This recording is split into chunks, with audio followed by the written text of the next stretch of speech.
Excellencies, good afternoon and Xin Chao. I'm delighted to join this platform virtually today. I congratulate Vietnam, especially Prime Minister, His Excellency Pham Minh Chinh, and my esteemed colleague, Foreign Minister, His Excellency Bui Thanh Son, for successfully holding the first ASEAN Future Forum. I thank them for inviting me to this body. India and ASEAN are neighbors, sharing millennia-old cultural and civilizational linkages. The ASEAN-India relationship, which has now entered its fourth decade and has matured into a comprehensive strategic partnership, is based on shared values and common aspirations. Excellencies, ASEAN is at the heart of our Act East policy and is a crucial pillar in India's wider Indo-Pacific vision. We support ASEAN unity, ASEAN centrality, and the ASEAN outlook on Indo-Pacific. India truly believes that a strong and unified ASEAN can play a constructive role in the emerging regional architecture of the Indo-Pacific.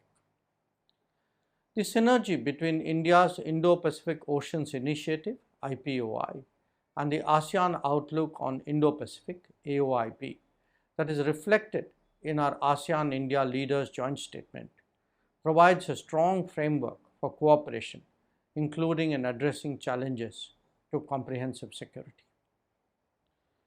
India was among the first to accede to the Treaty of Amity and Cooperation in Southeast Asia, indicating our collective resolve towards maintaining peace, prosperity, and stability in the region. We have held the first ASEAN-India maritime exercise in 2023 and aim to hold the second edition at a mutually convenient date.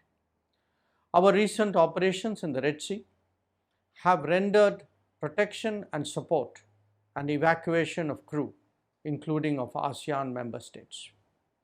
As a net security provider and a first responder, India's initiative of security and growth for all in the region, SAGAR, is aimed at contributing towards peace and stability in the region. Friends, it is vital that freedom of navigation and overflight and unimpeded commerce are respected and facilitated by all. The 1982 UN Convention on the Laws of Seas provides a comprehensive legal framework and serves as the constitution of the seas, one within which all activities in the oceans and seas must be carried out.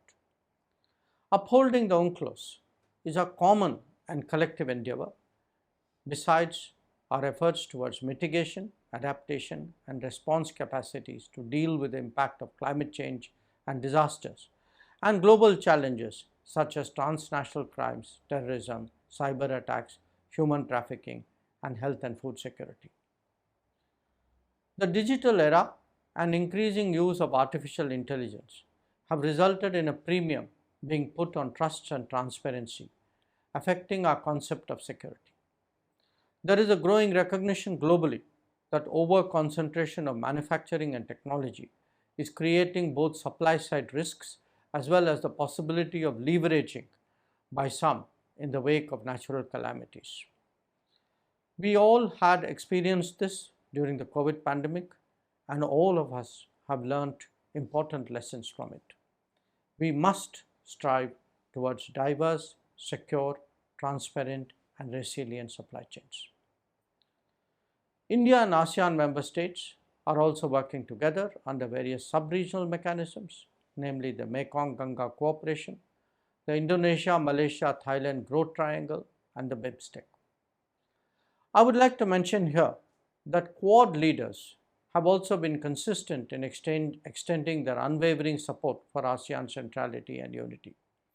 We believe that Quad complements the ASEAN and ASEAN-led mechanisms in their efforts to make the region more prosperous through delivery of people-centric benefits such as Quad infrastructure and STEM scholarships. We also believe that the time has come for the Global South to present its perspective and assume a greater role in international affairs. During our G20 presidency last year, we held virtual Voice of Global South summits with participation of several ASEAN member states. Today, a multipolar Asia and a multipolar world are increasingly self-evident. This brings to the fore an ever-important role of ASEAN and of India to deal with the realities of the emerging world order. It underlines the need for greater cooperation and coordination between India and ASEAN. I thank you for your attention.